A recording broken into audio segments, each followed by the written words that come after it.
Paper आएगा वही, लेकिन सिलेक्शन सिर्फ उनका होगा जो उसे सही तरीके से हल करेंगे। एक बात सच सुन लो, लैब असिस्टेंट एग्जाम में फेल नॉलेज की वजह से कम, पेपर गलत अटेम्प्ट करने की वजह से ज्यादा होते हैं। पहला सवाल उठाया, गलत हो गया, फ्लो टूट गया। टाइम बिगाड़ दिया, आसान सवाल छूट गए। जल्दी में गोले गलत भर दिए, नंबर कट गए। बस यही गेम खत्म।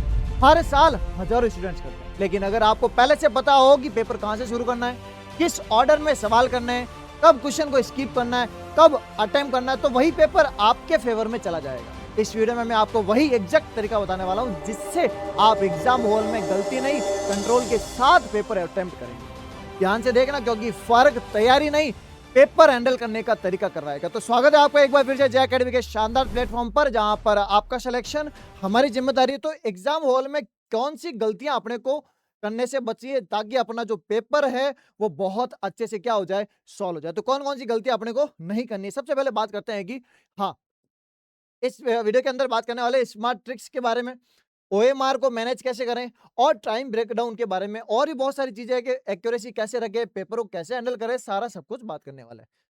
सबसे पहले बात करते हैं कि पेपर मिलते ही क्या करें। बहुत सारे बच्चे क्या होते हैं, एक्साइटेड होते हैं कि पेपर देखा कि फटाफट से 100 के 100 सवाल पढ़ लिए, 100 के 100 सवाल पढ़ लिए, फिजिक्स के भी पढ़ लिए, केमिस्ट्री के भी पढ़ लिए, बायो के भी पढ़ लिए। फिर क्या होगा, एकदम से उन 100 सवालों का क्या आ जाएगा, प्रेशर आ जाएगा। सबसे बड़ी गलती यही होती है कि आते ही सारे क्वेश्चन एक साथ पढ़ना। आपको सारे क्वेश्चन एक साथ नहीं पढ़ने। सबसे पहले आपको बात करें अगर कि सभी प्रश्न एक साथ देख लेते हैं और दिमाग उनका वहीं पर क्या हो जाता है, स्टक हो जाता है, रुक जाता है। आपको करना क्या है, सही शुरुआत करनी है। कैसे करनी है आपको, सबसे पहले जाओ एग्जाम हॉल में, एग्जाम हॉल में जाते ही पेपर आए, 1 मिनट का ब्रेक लेना है। 1 मिनट का ब्रेक लो, दिमाग को शांत करो और पेपर को जो पहला क्वेश्चन आए उसी को अच्छे ढंग से देखना है। अच्छे ढंग से देखा, पहला क्वेश्चन आया, नहीं आया, दूसरे पर जाना ही नहीं है। पहला क्वेश्चन देखा, हो गया, ठीक, फिर उसके बाद दूसरे जाना। ऐसा नहीं कि कंटिन्यू देखते गए, नहीं। एक समय में सिर्फ आपको एक ही प्रश्न देखना है। और अगर बात करें केमिस्ट्री और फिजिक्स के कठिन प्रश्न देखते ही फोकस नहीं खोना है कि अरे ये तो सवाल आ ही नहीं रहा, आ ही नहीं रहा, आ ही नहीं रहा, ऐसा नहीं करना है। नेक्स्ट बात करें जिसका नाम है क्या, क्वेश्चन सिलेक्शन की आपको स्ट्रेटेजी पता होनी चाहिए। क्या, कौन से क्वेश्चन फटाक से करना है, कौन से क्वेश्चन को एक बार के लिए छोड़ना, एक बार के लिए छोड़ना है। तो आपको सबसे पहले थ्योरी और फैक्ट वाले क्वेश्चन देखते ही उन पर क्या करना है, काबू करना है। देखते ही कि आपको पता लग जाना चाहिए कि ये क्वेश्चन आपने करना ही करना है, जल्दी करना है, सॉल्व इंस्टेंट, फटाक से कर लेना। फिर दूसरा, थोड़े थिंकिंग वाले सवाल आते हैं जैसे न्यूमेरिकल और कॉन्सेप्ट वाले। उसके बाद आपको क्या करना है, सेकंड राउंड में, पूरे सेकंड राउंड के लिए रखे कौन से, सोचने वाले सवाल। सोचने वाले सवाल बाद में रखोगे, क्या होगा फिर, अपने को थोड़ा सा टाइम मिल जाएगा कि हाँ पहले थ्योरी वाले क्वेश्चन कर लिए, उसके बाद सोचने वाले सवाल कर रहे हैं। फिर उसके बाद ऐसे बहुत सारे क्वेश्चन होंगे जो आपको आते ही नहीं होंगे, फॉर्मूलाज अलग, टफ कॉन्सेप्ट, तो तुरंत उनको एक बार छोड़ दें, एक साथ सॉल्व करने की कोशिश ना करें। बात करें अगर नेक्स्ट जिसका नाम है कि पेपर को पार्ट्स में डिवाइड करो। पेपर आए, जैसे ही आपके हाथ में पेपर आए तो आपको पता लग जाएगा। अगर बात करूं मैं पेपर साइंस वाले पेपर की, तो फिजिक्स, केमिस्ट्री और बायोलॉजी। फिजिक्स, केमिस्ट्री, बायोलॉजी की बात करूं तो मैं फिजिक्स के आपको सबसे पहले 20 सवाल ऐसे होंगे जो देखते ही टिक हो जाएंगे, देखते ही टिक हो जाएंगे, आसानी से बन जाएंगे, कॉन्सेप्चुअल सवाल होंगे। केमिस्ट्री के ऐसे सवाल होंगे जो 15 से 20 सवाल बहुत इजीली टिक हो जाएंगे। तो सबसे पहले आपको इजी क्वेश्चन करना है, आपको पता होना चाहिए। और कोई नहीं पूछेगा कि आपने टफ क्वेश्चन करके इतने मार्क्स लेके आए हो या इजी क्वेश्चन करके इतने मार्क्स लेके आए हो, डजेंट मैटर। देखा जाएगा कि आपका स्कोर क्या है। बायो के डायरेक्ट 20 से 25 सवाल, जो जो इजी है उनको सबसे पहले करना है, जो सबसे ज्यादा इजी है सबसे पहले उनको करना है। तो 100 प्रश्नों का अगर आपके पास पहाड़ आ जाए तो सबसे पहले क्या करो, डिवाइड करो 20, 20, 20, 20, 20, 20 क्वेश्चन के अंदर, फिजिक्स, केमिस्ट्री, बायो। फिर उसके बाद थोड़े से जो हार्ड जो कॉन्सेप्ट बच जाए, कॉन्सेप्चुअल बच जाए, फॉर्मूला बेस बन जाए, उनके बेस पर आपको सॉल्व करना है। अगर बात करूं कि क्वेश्चन आ तो रहे, कर तो लिए, बट अब थोड़ा सा तुक्का लगाना ताकि जो अपना स्कोर, थोड़ी सी रिस्क ले सकें ताकि अपना स्कोर थोड़ा सा क्या हो सके, हाई हो सके। तो कैसे करना है, तो तुक्का लगाने की भी थोड़ी सी टेक्निक आपको पता होनी चाहिए। क्या, अगर आपने क्वेश्चन देखा और क्वेश्चन के अंदर आपको चारों ऑप्शन ही क्या हो रहे हैं, बाहर हो रहे हैं। पता ही नहीं है कि ये कोई ऑप्शन हो सकता है कि नहीं हो सकता, चारों ही पता नहीं है, तब तो तुक्का बिल्कुल नहीं लगाना चाहिए। और फिर भी अगर आपको 2 विकल्प अगर हट जाए, तो 2 विकल्प अगर एलिमिनेट हो जाए, तब आपको रिस्क लेना ही चाहिए। मान लो क्यों 10 क्वेश्चन आए, अगर आपने इस वाले बेसिस पर इस वाले बेसिस पर अगर आपने सॉल्व किए और अगर मान लो आपके 4 सवाल सही हो गए, 6 गलत हो गए, तो 4 दूनी 8 और 6 के 2/3 -4, फिर भी आपके +4 नंबर ऐड होंगे ही होंगे। क्लियर? और वो कब अपनानी है? जब ये वाला सिस्टम उस पर लागू हो रहा हो तब। क्लियर? बात करें अगर बहुत सारा हुआ होगा, अगर आपने मॉक टेस्ट दिया है, मॉक टेस्ट तो देना ही पड़ेगा। अब एग्जाम से पहले मॉक टेस्ट बहुत ज्यादा जरूरी है, इसलिए जे अकेडमी आपके लिए लेकर आया है क्या, टेस्ट सीरीज, जिसके अंदर अब जो लास्ट टाइम है उस पर आपकी तैयारी पर क्या होनी चाहिए, बहुत ज्यादा अच्छी पकड़ होनी चाहिए। इसके लिए आपको बहुत ज्यादा टेस्ट देने की जरूरत है। इस टेस्ट सीरीज के अंदर मिलने वाले क्या डिटेल सॉल्यूशन, और इस बार का वादा कि आपको इस बार 300 पार वाला सिस्टम मिलेगा ही मिलेगा। इसके अंदर आपको क्या मिलने वाला है, फिजिक्स के, केमिस्ट्री के, बायोलॉजी के और जीके के चैप्टर वाइज क्या concept, chapter wise question, full length test paper, 10 science के, 10 जीके के, अगर आप जियोग्राफी के हो तो 10 उसके भी मिलेंगे। कितने में मिलेंगे?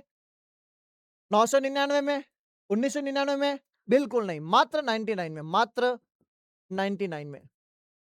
मेरे हिसाब से तो अब जल्दी से जल्दी आपको इन टेस्ट पेपर को देने की बहुत ज्यादा जरूरत है। अब समय बहुत कम बचा है, 10 दिन बचे हैं मात्र, तो मात्र 10 दिनों में 10 साइंस के मेजर टेस्ट दे दीजिए और 10 जीके के मेजर टेस्ट दे दीजिए, ताकि आपको पता चल जाएगा कि हमारी तैयारी किस लेवल पर आ चुकी है। कैसे मिलेंगे, कहां पर मिलेंगे? जे अकेडमी के एप्लीकेशन पर।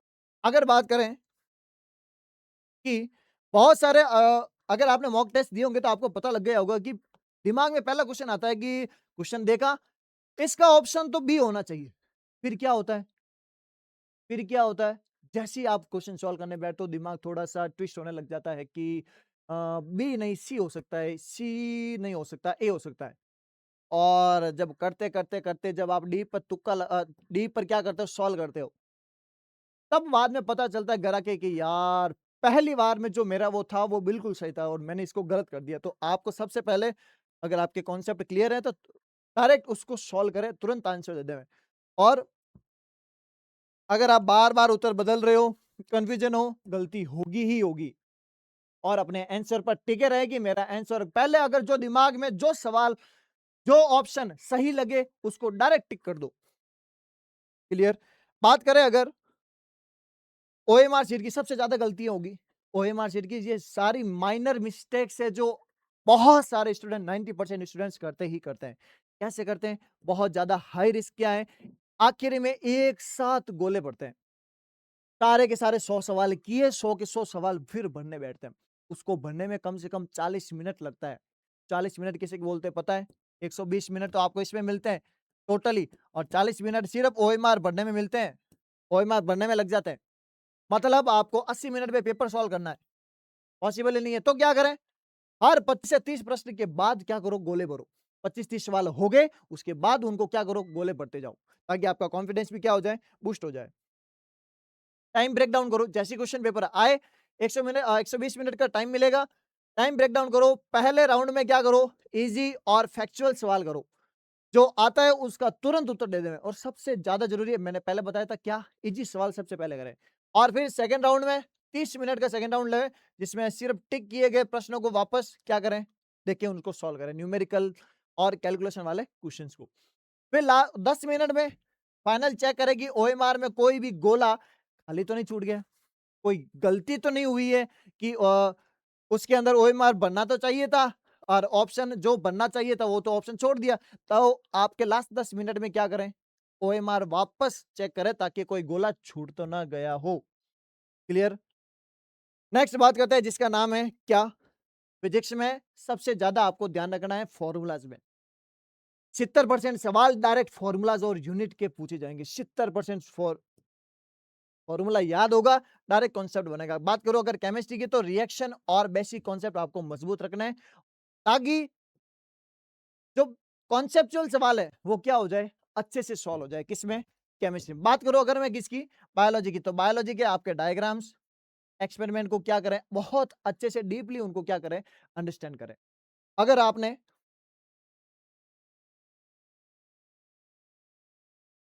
लैब असिस्टेंट के टेलीग्राम चैनल को ज्वाइन नहीं किया है, जल्दी से जाइए ज्वाइन कीजिए, जिसके अंदर आपको मिले क्लास की पीडीएफ,